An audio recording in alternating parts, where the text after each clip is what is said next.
reading from the Bhagavad Gita as it is, from the 7th chapter, Knowledge of the Absolute, text 22. Sataya svadyayutas tasyadanam ihate lavate chatatakamam mayayravitannitam.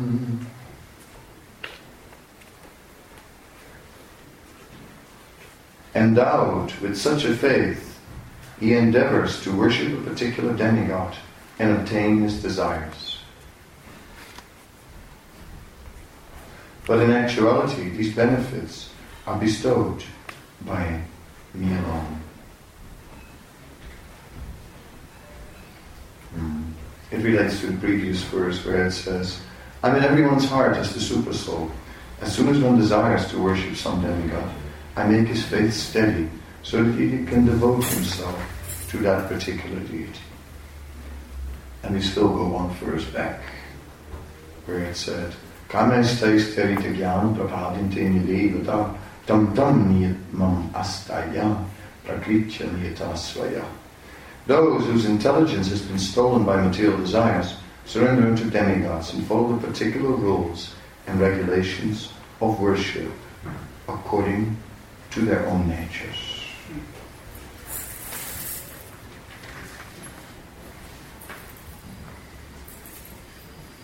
So if someone has a desire for material benefit, then his worship will also be material, naturally. Then whatever spirituality a person turns to will fulfill those desires. So therefore we see people very religiously praying for solutions to temporary problems. But scriptures are basically analyzing that all prayers that ask for temporary benefits are not good prayers. What's the point? Oh my Lord, please give me a sand castle, please. I really want to have a sand castle. Oh no. Yeah, but you fool, don't you know that sand castles are made on the beach next to the ocean, and that when the tide becomes high, a few waves and sand castle no more. So, therefore, the demigods cannot bestow anything eternal on us, because their position is not eternal. So they themselves don't have the power of eternity. So one should not worship for any temporary benefit. But in all traditions of the world, we find this tendency. Prayers to solve material problems. But the Bhagavad Gita is designed very systematically. The Bhagavad Gita is designed to connect with the ultimate goal, to connect with the ultimate goal of life. First, the foundation. First explaining in the first chapter how the material energy is perplexing. Arjuna is perplexed. A situation has come about very full of dilemmas. What to do now? And complicated relationships, and just thinking, how am I going to deal with all this? Family members involved, and pushing in one direction and pushing in another direction, basically. So, who is not caught in situations like that? Who is not finding himself caught between personal goals, between what family wants, the pushings of our family, and then somehow or other we have to find some compromise, to satisfy everybody. And if you're not careful, if you're too much involved in satisfying everyone because they put so much pressure, then in the end you will not satisfy yourself. So material life is in this way very complicated. But in desperately trying to keep everyone at peace. All right, yes, I'll give it to you. If you scream so loud, yes, all right. Oh yes, you too, yes, you also. If you want someone's attention, yes, of course. If you want, yes, I'll give you as well. Whatever you want. And in this way, trying to keep peace with the world, with everyone. And in the end, everyone is dissatisfied. There was this movie. It was a management movie, and it showed a manager in the office, and he was such a manager. He was trying to satisfy everybody at work. Yes. I mean, yes, what can I do for you? No, what do you need? Yes. Oh, hold on. Yes, of course. Yes, no, at your service. Yes, no, I mean, sure, yes, I'll be right with you. Oh, wait a moment, just a moment, please. And then he worked the whole day like this, Then at the end of the day, he's like totally stressed out from all the people he's trying to deal with, trying to satisfy. He comes home, and his wife says, did you bring the present? He goes, the present. And she goes like, it's Johnny's birthday, your son, your son's birthday. Oh my God, he goes, oh my God, I forgot all about it. Oh God, birthday. He says, Johnny, I decided to buy you this year something special for your birthday. Johnny, come in the car, Johnny goes in the car. And he buys the most expensive train in the toy shop, just to make up for it. Okay, Johnny happy, he comes home, and he's going up the stairs, and it's been a hell of a day. And she says, where are you going? His wife says, where are you going?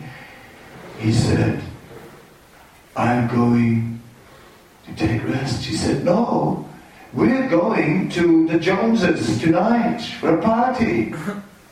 And he says, I'm afraid, while he's walking up the stairs, I'm afraid I'm not going. She says, why not? Because I'm having a heart attack. And he crashes backwards down the staircase, Sirens, everything. Ambulance, they rush him off to the hospital, intensive care and the whole thing. All right, while he's lying on the table and they try to revive him with electrodes on his heart, he sees himself walking up a spiral staircase. Right? And he comes, there's clouds, and he goes up, and he comes to a gate. And then he says, he looks if there's anybody there, and sees a man on the other side of the gate sitting behind a computer, huge computer. And he says, excuse me, can I come in?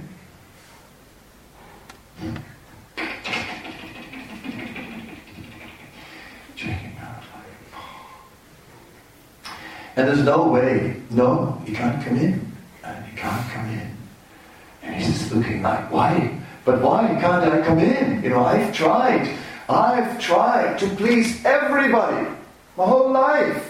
I've just never thought of myself. I've given my whole life to others. I've tried to satisfy everyone. And then the guy says, okay, come have a look at the computer. And he shows him on the computer what really happens, behind his back. As he's trying to please everybody. It doesn't really work at all. Everybody is totally upset with him. He never has any time. He never gives you any attention. He's only half there. And in this way, right, he sees now what people say just minutes or seconds after he has left. And he realizes that everyone is totally disturbed by it. What to do now? And then he says, please give me another chance. And then heartbeat back, and then he gets off the table, and he gets another chance. Well, it is interesting. The story, of course, picks up from there, and basically the morale of the story: you can't please everybody. You can't please everybody.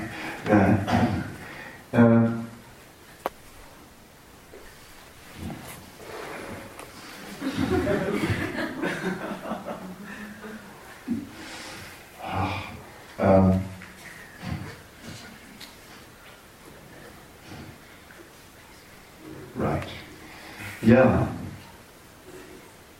But this is the amazing thing where Krishna consciousness now comes into the story. He was wondering when it was going to come. It had to. The Krishna conscious morale of the story. And sure enough, here it is. The Krishna conscious morale is that the only way to satisfy everybody is by satisfying Krishna. You say, well, my father is not that satisfied, I tried with that one, but that didn't really work, I can tell you that didn't quite fly. No, in the ultimate, we mean. In the ultimate. Even your father, right? You're not my father, no, even your father. Right? In the ultimate, even the fathers, right, will actually also become satisfied if he simply serve Krishna. Ultimately, all the birds in the sky will become satisfied. All the animals will be satisfied. It's like animals, right? Animals, they don't have an easy life, And we were just where did we take off? It was Brussels, right? So, in Belgium, it's summer.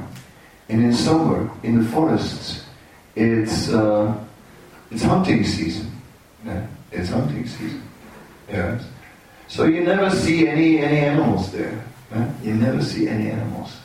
And then we were taking off of the airport, and there's the grass in between the runways, right? Full of rabbits, full of them, hundreds. Do you know, and he was looked at me and he said, boy, I saw 20 rabbits all at once. I said, yeah, no wonder. There's no hunting on the airports. They figured it out, Hey, this is a safe place. Yeah. It's okay here, it's a bit noisy, right? It's really noisy. But anyway, better some noise than, than bullets flying, right? So, they all live on the airport, all of them, at least lots of them, lots of rabbits move to the airport, right? Okay, it's hunting season, we found a spot, right? In this way, yes. When there's Krishna consciousness, even the animals will be very satisfied. You may remember that also in the former CIS there was this Chernobyl explosion, a nuclear reactor, and so on. And then what they did is after the thing blew up, they put one layer of concrete around it. Of course, that doesn't last. A layer of concrete of 1 meter, 1 meter of concrete. Anyway, and then all people were evacuated from that area. They say that now in that area, wildlife is thriving. Never before were the animals doing as well. All right, take a little radiation, but at least no human beings.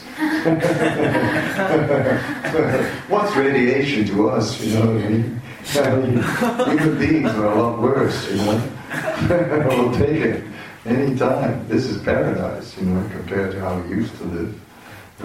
So, yeah, but you may die in the future. Yeah, well, at least we have a future.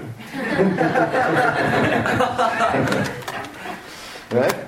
So, in this way, you can understand that even the animals will be happy when everyone becomes a devotee of Krishna. So it may not be overnight that everything is adjusted, but gradually the whole world, everything will become auspicious. Everything will become proper. And of course, if there are some big envious animals that cause disturbance, then there are kshatriyas.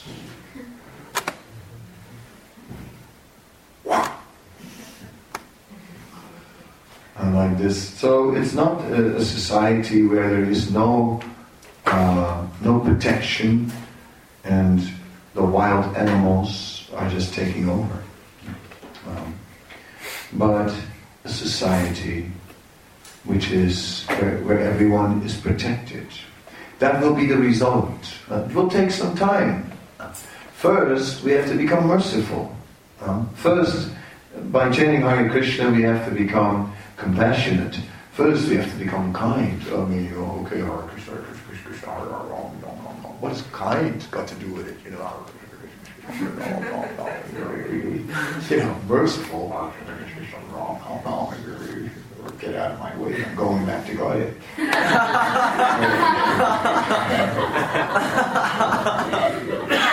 So, in this way, it takes some time. Because compassion, means you got to get out of comfort zone. I mean, can't we just transfer some money somewhere?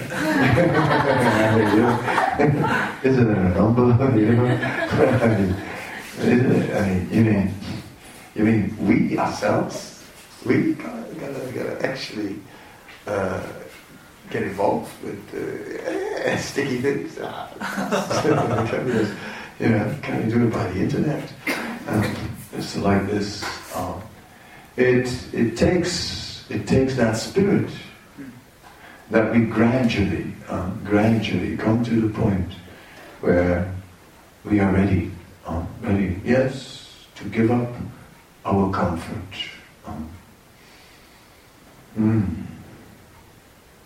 So, great Vaishnavas are well known for how much they did for the welfare of others, how much austerity they took, how much they sacrificed. Yes, this takes some time. It's not just possible by some intellectual adjustment. Yes, I've understood that compassion is a Vaishnava quality. Yes, I've read about it in the scriptures. Yes, yes. Chitiksava Karudika. A Vaishnava is very merciful. Yes, I read about it. And then we can think of ourselves as being very merciful. We are all Vaishnavas after all. So we have like neck beads and so on. So we are merciful. Maybe not entirely. In my causeless mercy, I'm walking on the street.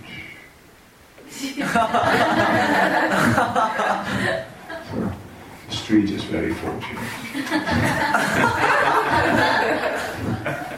Of course, that's true. But still, we could do a bit more than that. We could do a bit more than that. Yes, and we are trying to be good devotees, and we are serious about our spiritual life. Yes. And it is not only prachar, but it is also achar, behavior. Not only preaching, but also that you behave like a devotee. I sleep only 3 minutes every night. Yes. I eat only 3 grams of butter once a week, just to keep the wheels greased, Otherwise it's nothing serious. Yes, it's only 3 grams. Measuring it, 3 grams every week. Yes. I was reading Srila Bhaktisiddhanta Saraswati Thakur, and he said, that the elephant, right, may eat a lot, right, but at least he's carrying Krishna on his back, and in that way doing service for Krishna. Whereas the ant may eat very little, but he may bite Krishna. So the essence is not so much in how much we can fast, how little we can sleep, and so on. The essence is in how much we are willing to serve Krishna. That is the essence. Right? Not he who sleeps less than everyone else, not he who never eats, eating. I stopped it 50 years ago.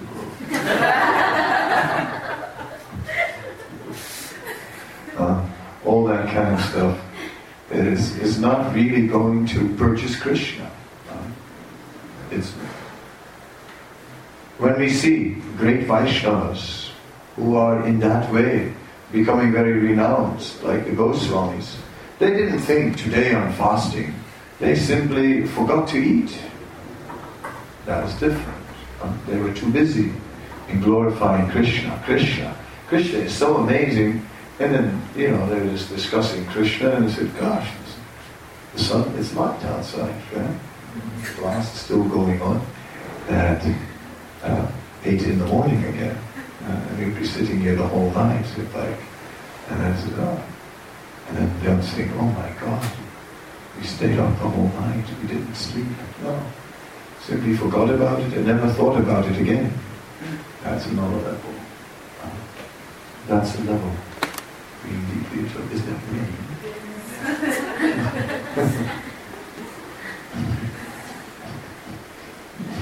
Nice. Cozy. Good for the plants. Many plants here. Anyway, so like this, we are trying to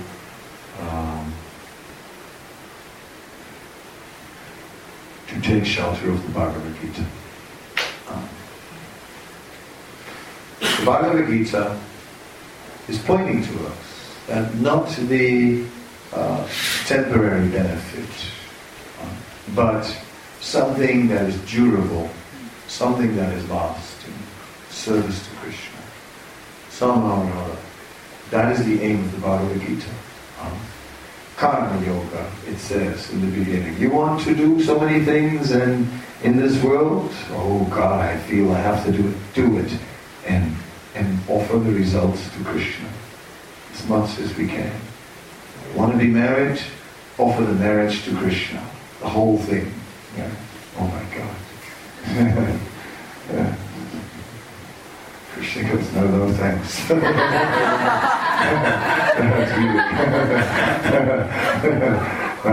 really kind of you. That's fine, that's all right.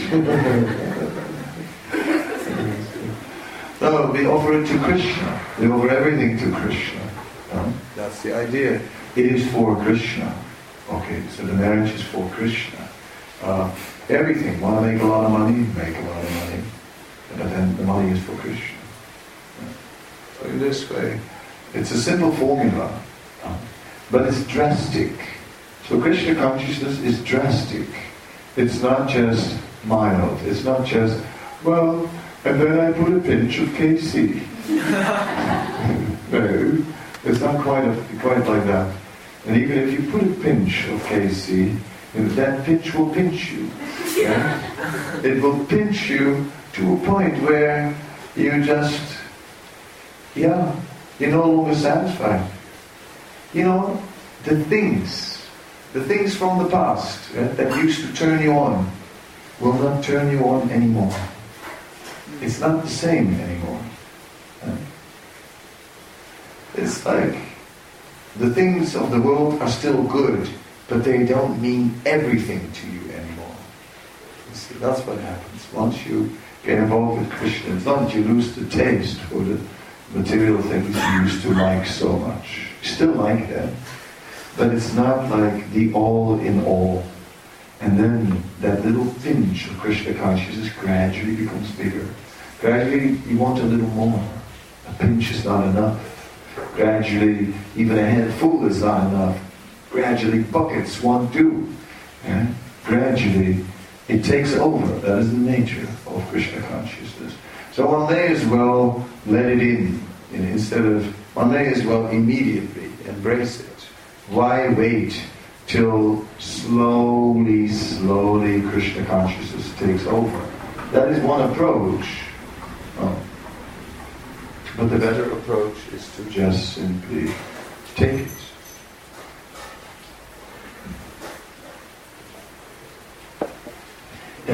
That is pure bhakti, pure devotional service. So we are now turning to that point, the point where we say, let us try and just bring more Krishna into our life. there is forgetfulness of Krishna. And there is resistance, even when we are conscious. Even when we know that we should be serving Krishna, even when we know that we are chanting Hare Krishna, there is resistance. Right? So these two things. There's forgetfulness, we just totally forget. We forget to serve Krishna. And while we're serving Krishna, I don't really want to. I cannot do it. That's also there. Yeah, these two elements.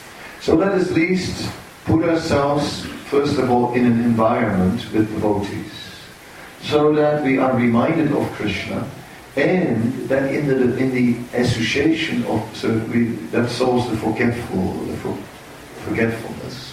And then, when we are reluctant to serve Krishna, you can't really show that in the association of devotees. It's embarrassing. Yeah? So in front of others, you sort of, by the social pressure, to kind of act out the role of a pure devotee. Oh my God. I got up, I don't know how I did it, but... and everyone's thinking the same, you know.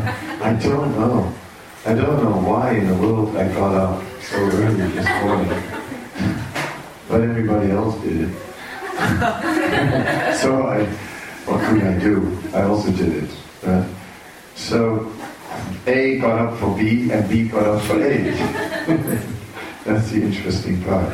Neither wanted to get up, but anyway, they did. So the association of devotees like that works very well. It helps us. It helps us to somehow or other act above what comes natural.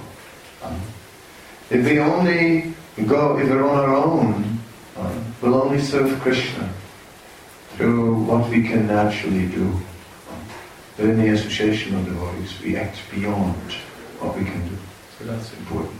So we're fortunate that it rains, because where can you go in this kind of weather?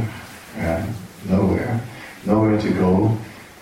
At least we have a heater. At least one person is enjoying the benefits. It's one at a time. It's not bad. It's pretty good. We can do a musical kirtan, you know. We go around in a circle.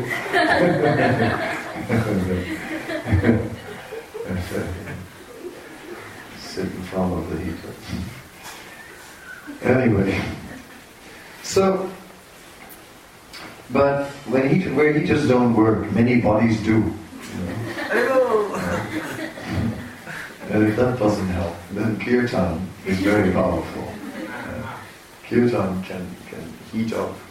It's like the most powerful way to heat up a body is kirtan. It goes extremely fast. I mean, from being frozen to perspiration within seconds, no God, can be done very fast. So in this way, we can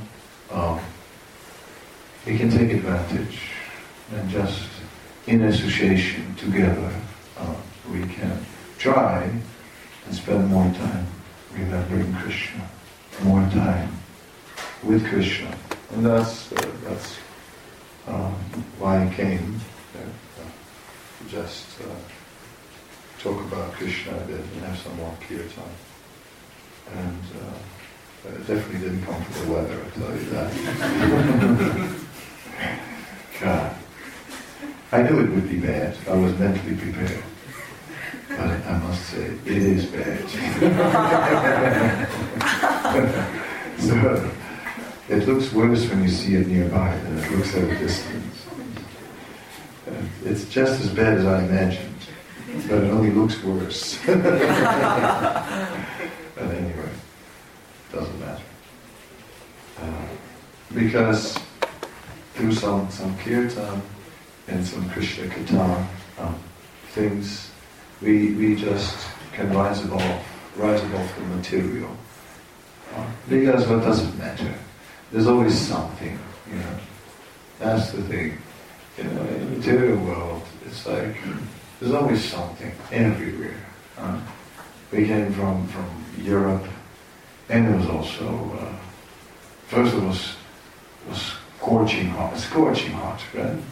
We came in Prague, and it was so hot, and it's like you might say, well, you know, let's go to Prague, right? And you can come. There's Rath Yatra next week, and we're going, and we'll be good. Right? Absolutely,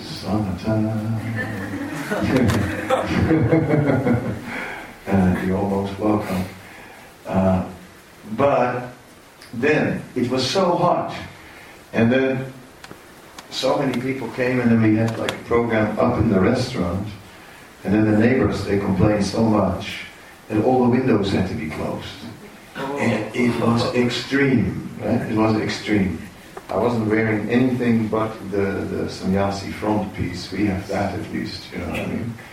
So, but everything, I lost like liters of water came out of my body all at once. It was inconceivable how hot it was. Of course, the kirtan was hot also. But we had a hot drummer. So it was good. But always something, that's the point. Right? And then we came to Radhadesh, and then it was 12 degrees. And raining buckets. And there was a marriage in a tent. And it was getting colder and colder. And it's freezing. And it's like... Anyway, so, you know, you can't win in the material world. So that's for sure. That's for sure. But I know it's a shock.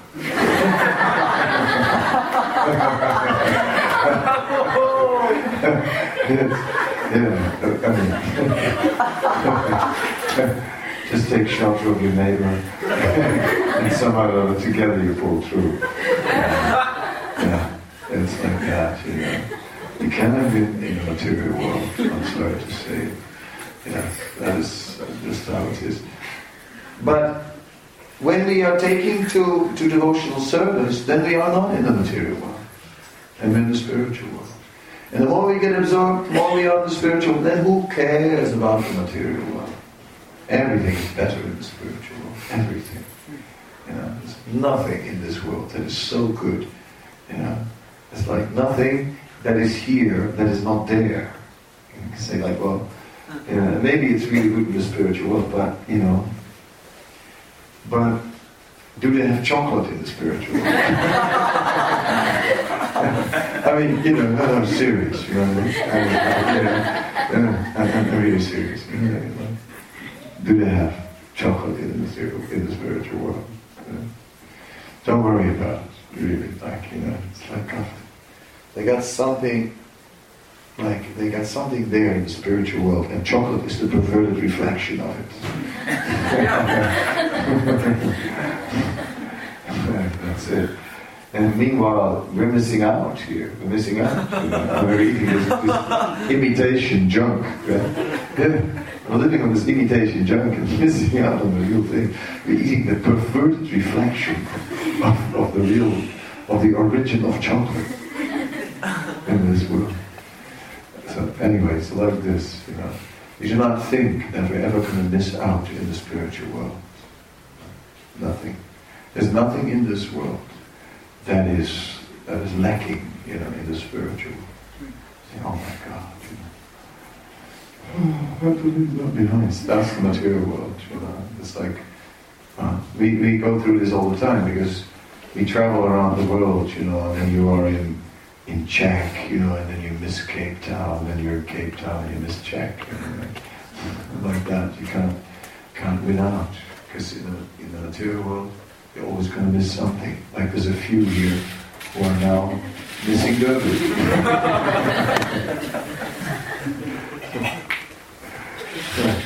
And I looked at the weather forecast, and of course they're usually wrong, but you know, what they say, it's going to rain all night, right?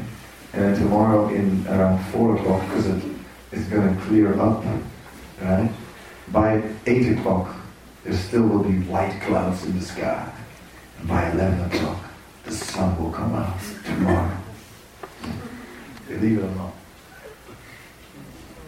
Yeah, you're leaving.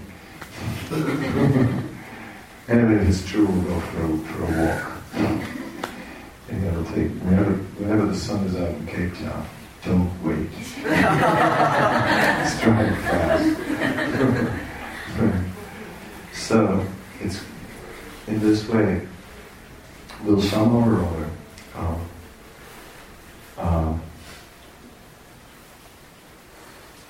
don't care about material comfort, because it's never going to be perfect. And one has to understand this thoroughly, that it's never going to be perfect. We have choose something. We're a little bit conditioned, so choose a position. Prabhupada responds to the story of Gajendra. Gajendra, the elephant, was bathing in the waters, and it was really wonderful, playing around with his wives, and he was spraying water on them with his trunk, and they were spraying back, and it was a really very wonderful exchange. And then suddenly, in the middle of all the fun, a crocodile of all creatures appears and bites him, attacks him, and bites him on the leg. A major fight occurs, right? A major fight, and an elephant is far, far stronger, than any crocodile. But because the crocodile was in the water, and the elephant, and in his element, in the fight, sometimes he let him go for a moment. Then he would eat something. But the elephant had no food in the water. Therefore the elephant became weak. So the story is that when you are out of your element, you become weak. So choose a position which is suitable, natural, and serve Krishna from that position. And then forget about the material world, forget about the rest. And the rest is not worth it. That's basically the message of Gita. And serve Krishna, and all auspiciousness will come. Okay, now it's time to crank up the brains and to start really thinking of questions. I'll give you like 30 seconds. Keep on waffling a little bit more, so that you can sort of, oh my God, you gotta start thinking of a question. Because I want at least 5. I don't let you off with less than 5 questions. It's happened that after a class there was no question, and then I just threatened the devotees and said, I will just keep on talking. I keep on talking until I get 5 questions. Then I usually got them very fast. So, any questions? Maharaj, the different stages that they describe in the nectar of devotion that the devotee will experience as he progresses in Krishna consciousness and advances, where there was described every step by step these things happen. Is it necessary for everyone to go through each of these things, or can you somehow jump over? Yeah. Or avoid some of it? No, if you jump over, then one of these stages will remain hollow. So the stages are, first of all, there must be initial faith in Krishna. And then the next stage is then you stay with the devotees. The third stage is that then you start to take up the process of devotional service. The fourth stage is that then you will be purified. So, imagine you skip number 1. You don't really have faith in devotees, but you just move in the temple because it's raining outside.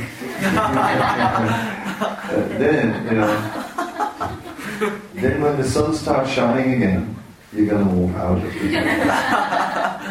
because the first state was hollow. It was hollow. And therefore your association with the devotees will break. So now imagine you had the initial faith. No problem. Yes, Krishna is the Supreme Lord. But, then the devotees, right? He's thinking, who are these guys? You know what I mean? You're moving in the temple, and you think, who are they?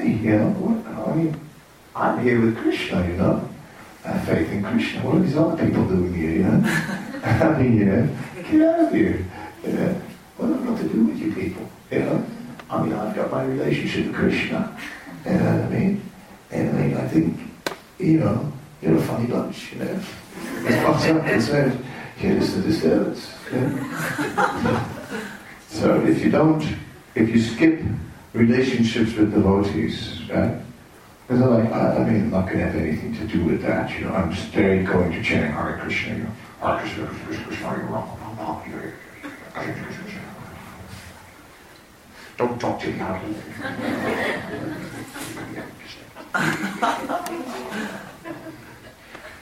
One day you're going to be very lonely, brother. One day you're going to make a few offenses, brother. So one has to enter into the relationship with the devotees and learn how to have relationships with devotees, how to respect them, how to be friends with them, how to give some prasad, that loving exchanges, that adipatikinity. So you have to go through all the stages. And if you're not having one, it will be hollow and your spiritual life will crack. But I was more referring to, let's say, the different levels within Bhajana Kriya and Anatana Gita, for instance. What different levels between different levels in Bhajana Kriya? Which ones? They must explain it it's more detailed, then you have Utsamaya and you become a bit more renowned, so you become attached to... Go to the Madhurya Kadambini now. You went to the Madhurya Kadambini. Okay, yeah. Not to the Nectar Devotion anymore. I didn't read it like that, told it. Okay, Madhurya Kadambini from Vishwanath Chakravarti Thakur is another book which describes a little bit about what may happen while we're practicing. That still some material influences are there if we're not acting properly and so on, if we're not respecting the devotees properly. Things like that. That we have to work on these things, yes. Then you cannot really move on to the next stage. So how do we speed up the process then? By surrendering and by being very respectful to the devotees, by serving them, by being humble, by being enthusiastic, by taking shelter of the scripture, by taking lots of Krishna prasad, by rising early, by reading Srimad Bhagavad, by serving the deities, even by cooperating with your temple president. Even that, yeah. Really? I know. Even that. Yeah. Like that.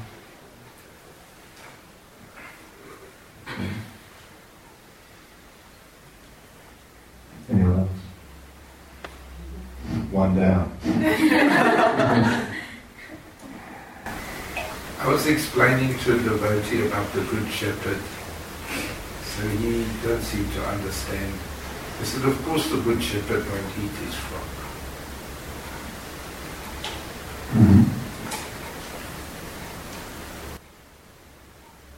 So what do you want me to say? It's obvious, a Good Shepherd isn't going to eat his flock. You don't have to say anything. A good shepherd is not going to eat his flock.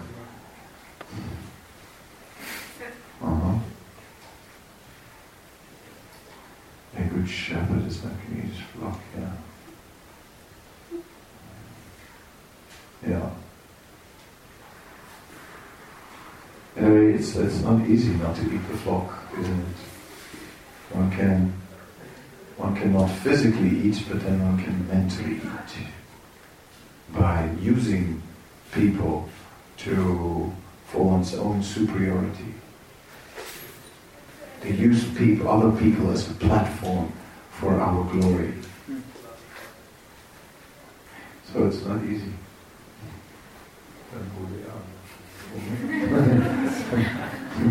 Maybe they live here too.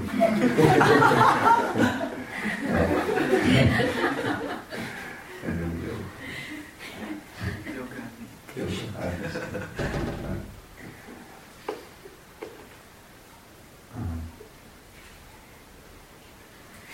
Next, 3 more to go.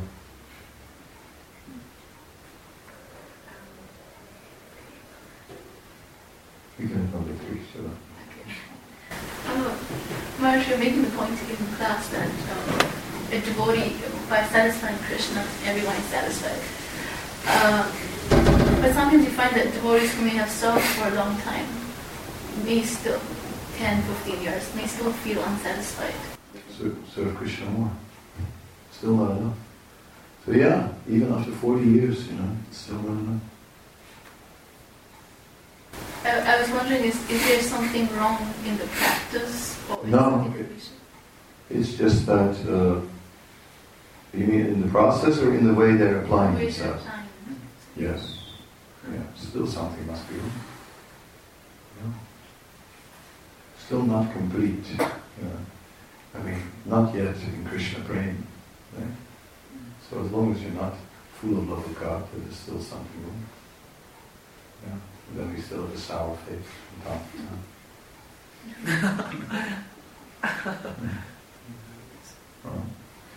Of course,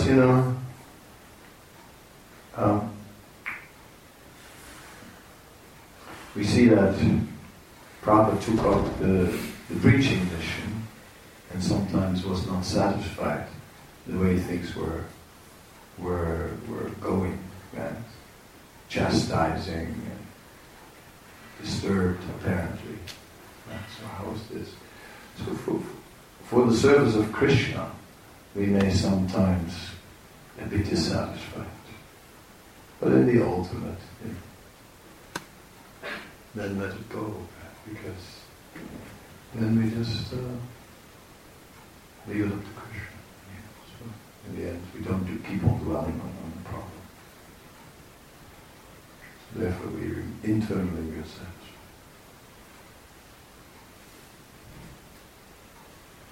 Anyway, that's all very advanced. In the less advanced stage, yes, we're doing something wrong. Of course.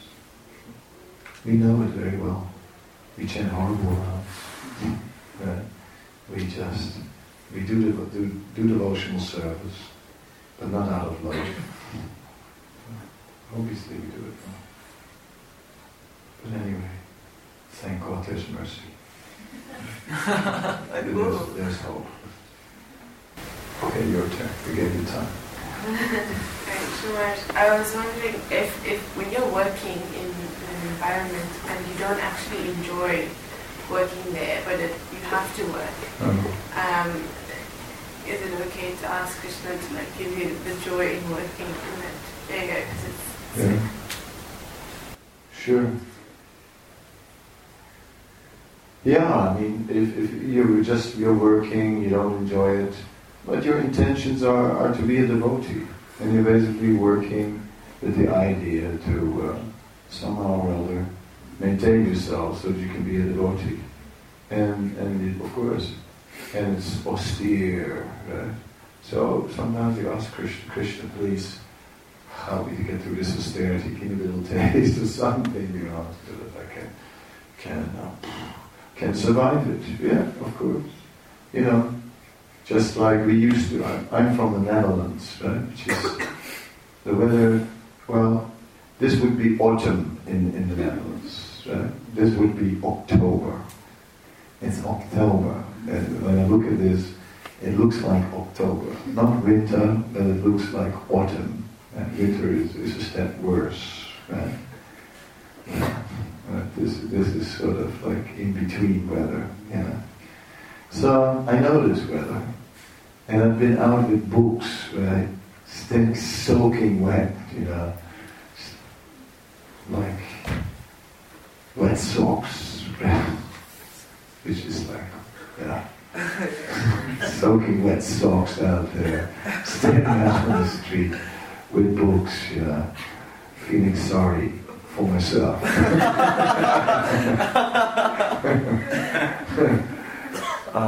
So we pray to Krishna, Krishna, please, give me some sunshine. Oh God.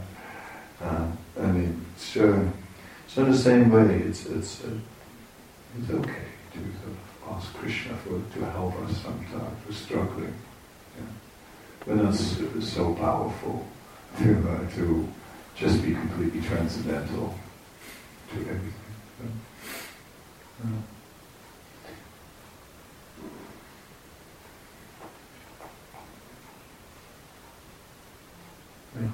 So sometimes we pray to Krishna to take away material obstacles so that we can stay in devotional service. Krishna, this is too much. Krishna, I can't take this anymore. Krishna, please. It's only human that we pray sometimes like that. Because everyone finds something that is too much. You may give the example of work. I can also think of things that I'm going through that are just like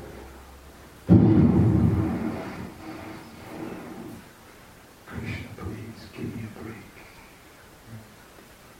So that tendency is there. It's very advanced to just accept anything that comes and be completely blissful about it. Thanks, Krishna. It's so nice here in hell. I'm so happy that I can serve you.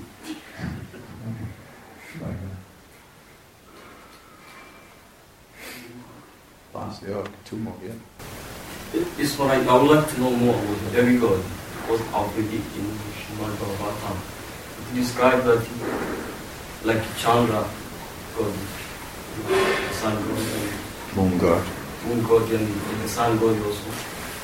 Like the moon god comes from the mind of Narayana, and the sun god also say that comes from the eye of Narayana. Mm-hmm. So what I would like to know is if the demigod comes from the part of the God, who are we? We're also coming of God. We're also a part. We're also a part of Krishna. Also. But the demigods, they are special parts.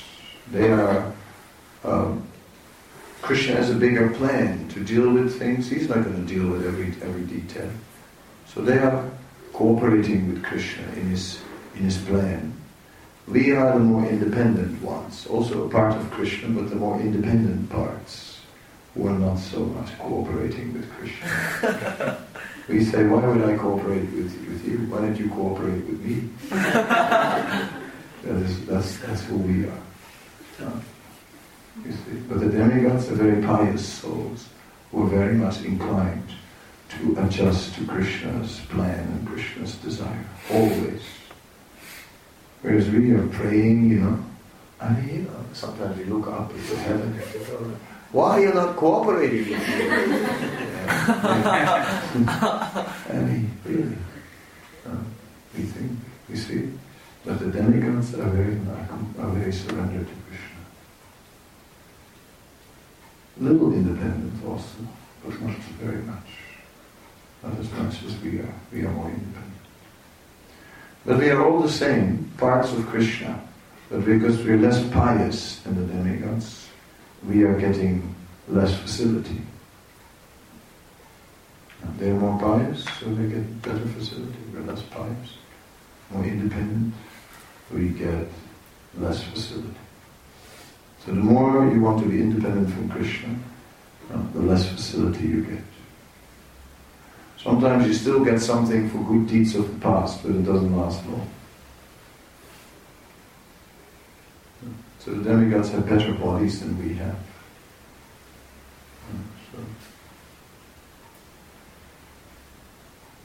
it's a better existence.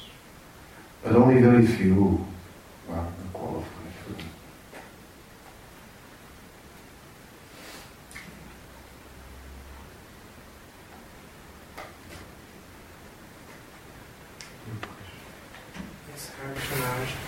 I just wanted to know, how does one develop a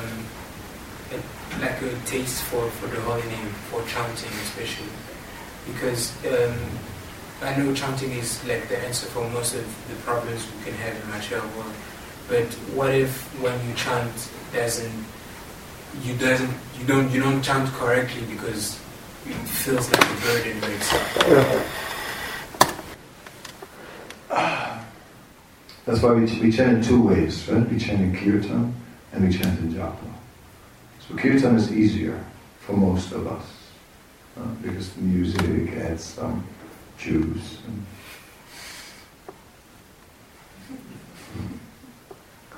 And then, a little Hare Krishna. Okay, then we can. So the music is powerful and carries us to the chanting. And then we chant japa is more austere, because then we are really thrown back on ourselves, and there's no external help really. It's you and Krishna, and then you get exposed. And when we chant, we get exposed, and it comes out like chanting japa. You get exposed for the lack of devotion that we have. So, all right, it's a little sobering at first, a bit of a struggle.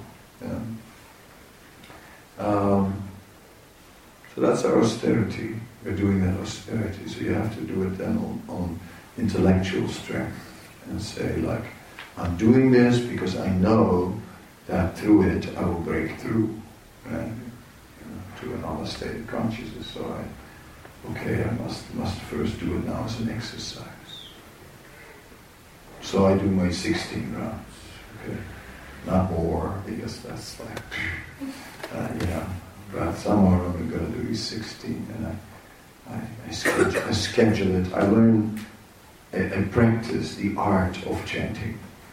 And like part of the art of chanting in the conditioned state is to chant through regulation.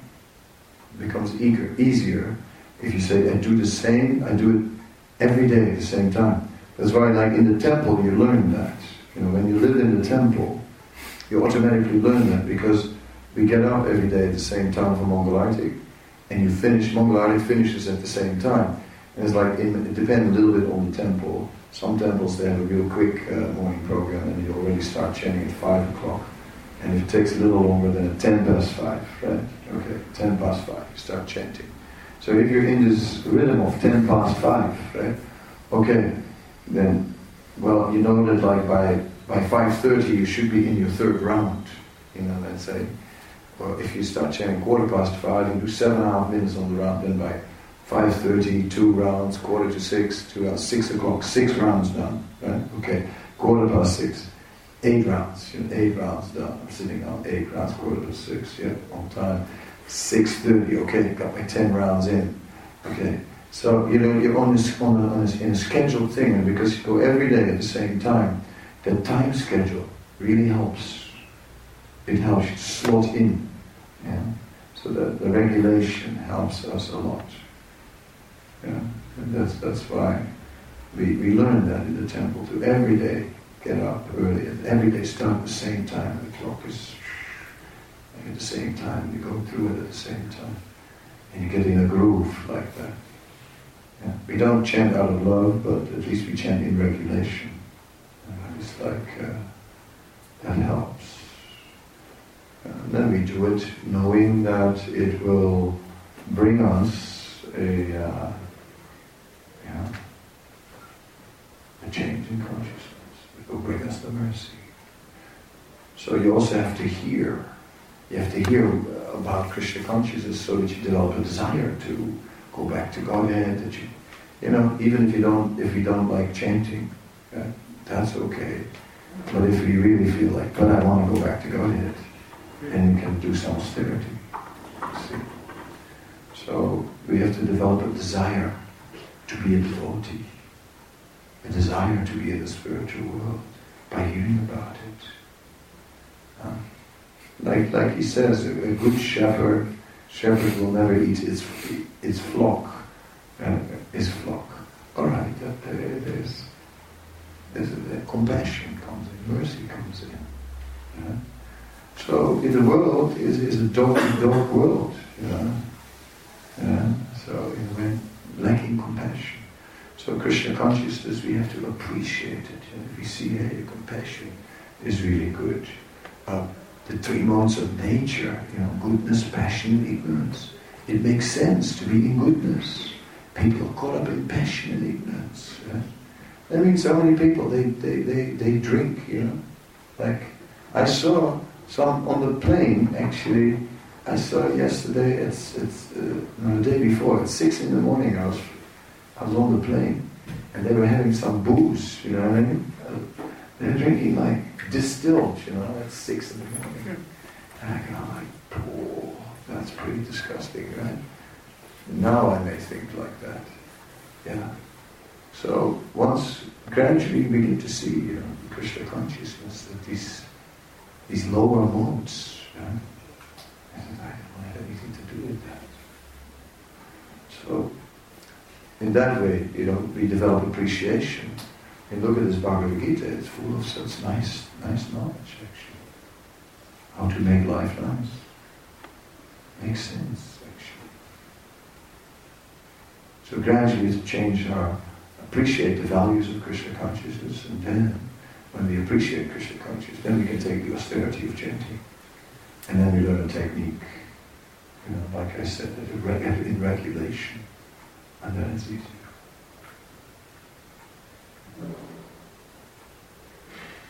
Okay, I have my 5 questions, 6 even. So, got a bonus one, so I can't complain. It's a good time to stop. Thank you for coming out in good numbers. Of course, this is only the first day, and it goes on the whole week. There's no escaping. No skipping, I'm watching who. I keep count. Let's see if you're there again tomorrow. No, it's not. Thank you very much.